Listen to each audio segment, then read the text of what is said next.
এটি হচ্ছে ভালোবাসা এবং মমতার চর্চা। স্ত্রীদেরকে অনেক সময় অনুযোগ করতে শোনা যায় যে আসলে স্বামীর মুখে কোনোদিন শুনিনি তিনি আমাকে ভালোবাসেন। অনেক স্বামী এতটাই প্রখর ব্যক্তিত্ব সম্পন্ন যে তোমার প্রতি আমার মাহাব্বা আছে বা তোমার প্রতি আমি মাহাব্বা পোষণ করি, তোমাকে ভালোবাসি, এই কথাটা তারা মুখ ফুটে বলতে চান না। তারা ভাবেন যে এটা বুঝি আমার ব্যক্তিত্বের খেলাপ, নারীর কাছে ছোট হয়ে গেলাম। আমি তোমাকে ভালোবাসি, পছন্দ করি কথা বললে নারীর কাছে ছোট হয়ে গেলাম, এটা কখনোই শুদ্ধ নয়। আসলে পুরুষের ব্যক্তিত্ব তৈরি হয় নানাভাবে। ঈমান দিয়ে তার ব্যক্তিত্ব তৈরি হয়।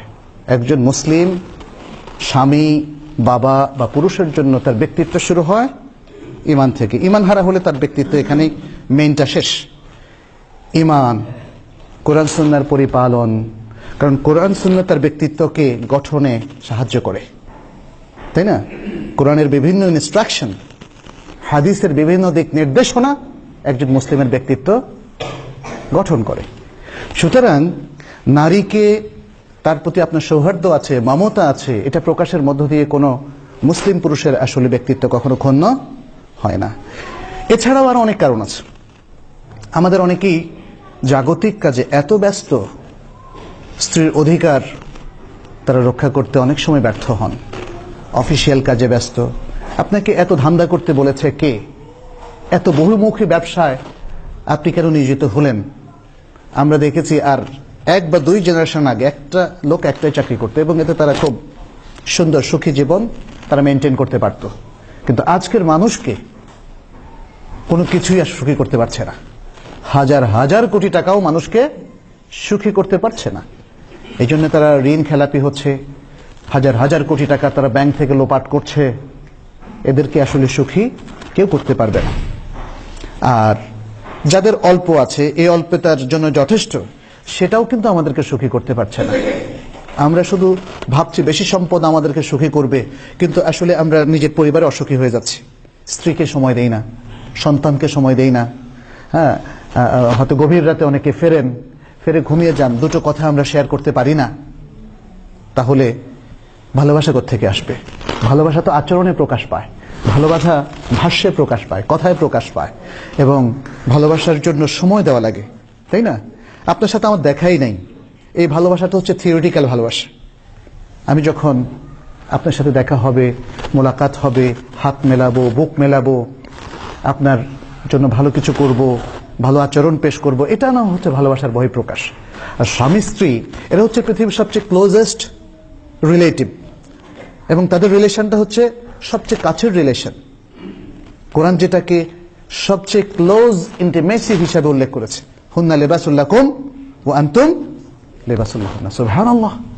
মানে এখানে দেখেন মা আর বাবার কিন্তু হক সবচেয়ে বেশি। জন্য আল্লাহ তাআলা সব সময় ইবাদতের নির্দেশ দেওয়ার সাথে সাথে বলছেন ওয়াবিল ওয়ালিদাইনি ইহসানা। কিন্তু সেটা এই ক্লোজ রিলেশন না, সেটা শ্রদ্ধা, মুরব্বি হিসাবে, পৃথিবীর সবচেয়ে প্রিয়তম মানুষ হিসাবে মা আর বাবার অবস্থান সবচেয়ে কাছের। এই জন্যই যখন সাহাবী জিজ্ঞেস করেছিলেন, বলেছিলেন, মানে প্রশ্ন করেছিলেন, মান আহাব্বুন নাসি বিহুসনি সাহাবাতি, পৃথিবীতে আমার সাহচর্য লাভের সবচেয়ে ক্লোজ রিলেটিভ কে? রাসূলুল্লাহ সাল্লাল্লাহু আলাইহি ওয়াসাল্লাম বলছেন উম্মুক, এরপরে বলছেন উম্মুক, এরপরে বলেছিলেন উম্মুক, তারপরে বলেছিলেন আবুক। আর এখানে বলেছেন আয়াতের মধ্যে হুন্না লিবাসুল লাকুম ওয়া আনতুম লিবাসুল লাহুন্না। দুটো ভিন্ন পজিশন, কিন্তু আমাদের সমাজ এই ভিন্ন পজিশনটাকে ব্যালেন্সড ভাবে রক্ষা করতে ব্যর্থ হয়েছে। ফলে স্বামীর মা সবসময় স্ত্রীকে মনে করেন তার একজন সতীনের মতো দেখে, আবার স্ত্রীরাও শাশুড়িকে সহ্য করতে পারে না। এই ঘটনাটা সেখান তৈরি হয়েছে। অথচ একজন স্বামীর উচিত হচ্ছে মা বাবার স্থান তাদেরকে দেওয়া, আর স্ত্রীদের সাথে সেই ইন্টিমেসি রক্ষা করা। হুন্না লিবাসুল লাকুম ওয়া আনতুম লিবাসুল লাহুন্না। তাহলে এই ইন্টিমেসি শুধু শারীরিকভাবে রক্ষা করলে হবে না, এটা হলো ফিজিক্যাল অ্যান্ড মেন্টাল রিলেশন, এটা অন্তরের রিলেশনও বটে। অর্থাৎ তাহলে পৃথিবীতে একজন পুরুষের অন্তরে যাকে সে ভালোবাসে বিপরীত লিঙ্গের, সে হচ্ছে তার বৈধ স্ত্রী। ইসলামে এই পারমিশন, এই দেয়ালটা তৈরি করে দিয়েছে। তাহলে এই ভালোবাসার সম্পর্কের যত চর্চা করবে সে হচ্ছে তার স্ত্রীর সাথে। যেই নারী তার স্ত্রী নয় সেখানে এক বিন্দু ভালোবাসা এবং আকর্ষণ পোষণের অধিকার কিন্তু ইসলাম কোনো পুরুষকে দেয়নি, এটা মনে রাখতে হবে। এখন কি হচ্ছে, অফিসে কোটি কোটি টাকার মালিক, এত ব্যস্ত, নানা ব্যবসা, স্ত্রীকে সময় দেন না, ফলে ভালোবাসার সম্পর্ক তৈরি হয়নি। এখন পরনারীর প্রতি তারা আসক্ত। এটা ঘটছে না? এটা মারাত্মকভাবে ঘটছে। এটার আসল প্রতিষেধক ছিল স্ত্রীর সাথে ভালোবাসার চর্চা করা। আমরা যারা খুবই সাধারণ মানুষ, হয়তো স্কুলের শিক্ষক অথবা ছোটখাটো একটা জব করি, একটা দোকান করি, একটা চাকরি করি, আমরাও কিন্তু দেখা যাচ্ছে যে সমাজের ওই স্রোতে প্রবাহিত হচ্ছে, এই ভালোবাসার চর্চা আমরাও করছি না। মনে রাখবেন, আপনার সংসারকে হ্যাপি করবে, খুশি করবে এই ভালোবাসার চর্চা। স্ত্রীকে তার অধিকারটা দেন, স্ত্রীকে তার সময়টা দেন, স্ত্রীকে তার সম্মানটা দেন, স্ত্রীকে যে ভালোবাসা পাওয়ার কথা সেটা দেন। একটা অভিমান অনেক সময় স্বামী স্ত্রীর মধ্যে কাজ করে যে who will be the first initiator, কে প্রথম উদ্যোগ নেবে। কারণ স্বামী স্ত্রীর কাছে এক্সপেক্ট করছেন, আশা করছেন যে না, স্ত্রী তার ভালোবাসার অভিব্যক্তিগুলো প্রকাশ করবে, তখন ইন রিয়াকশন আমার মধ্যে একটা প্রস্তুতি আসবে যে হ্যাঁ ঠিক আছে, আমি বিনিময়ে তাকেও ভালোবাসা দেব। কিন্তু অপেক্ষার প্রহর আর শেষ হবে না, কারণ কেউ ইনিশিয়েটিভ নিতে চান না।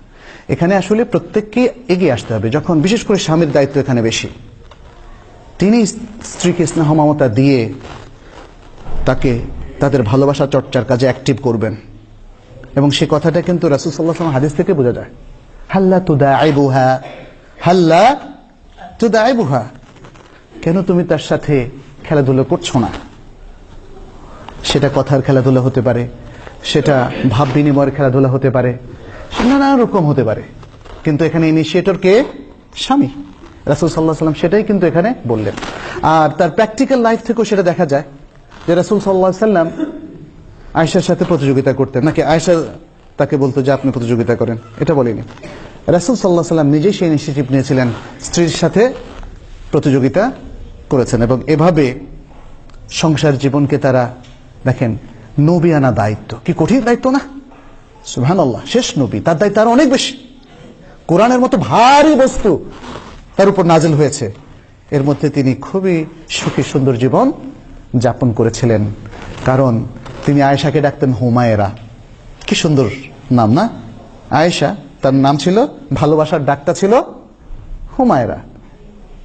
আর আমরা তো মনে হয় না আমাদের স্ত্রীকে কোনো ভালো নামে ডাকি বা স্নেহ ভরে ডাকি, এই বিষয়গুলো আমাদের খেয়াল রাখতে হবে। এবং এভাবেই আসলে ভালোবাসার আদান প্রদানটা হয়। আর তখন আমাদের স্ত্রীরা আমাদেরকেও ভালোবাসবে, আমাদের সম্পর্কে ভালো ভালো কথা তারা বলবে। আর হাদিস বলছে কি, খায়রুকুম খায়রুকুম লিআহলি, স্ত্রীদের সার্টিফিকেট দরকার আছে। স্ত্রীদের সার্টিফিকেট দরকার নাই, কারণ শরীয়ত বলছে স্ত্রীরা যে স্বামীকে সার্টিফিকেট দিবে যে he is the best man, he is the best husband for me, তাহলে তো আর কিছু লাগে? আর কিছু লাগবে না। আল্লাহর কাছে এটাই গ্রহণযোগ্য হবে। এমনিও মেয়েরা সহজে স্বীকৃতি দিতে চায় না, আর যদি স্বীকৃতি দেয় তাহলে বুঝতে হবে যে না, আসলেই ওই লোকটা ভালো। এই রাসূল সাল্লাল্লাহু আলাইহি ওয়াসাল্লাম পৃথিবীর সবচেয়ে ভালো স্বামী ছিলেন। তিনি খাদিজাকে উজাড় করে ভালোবাসা দিয়েছিলেন তার মৃত্যুর পরে।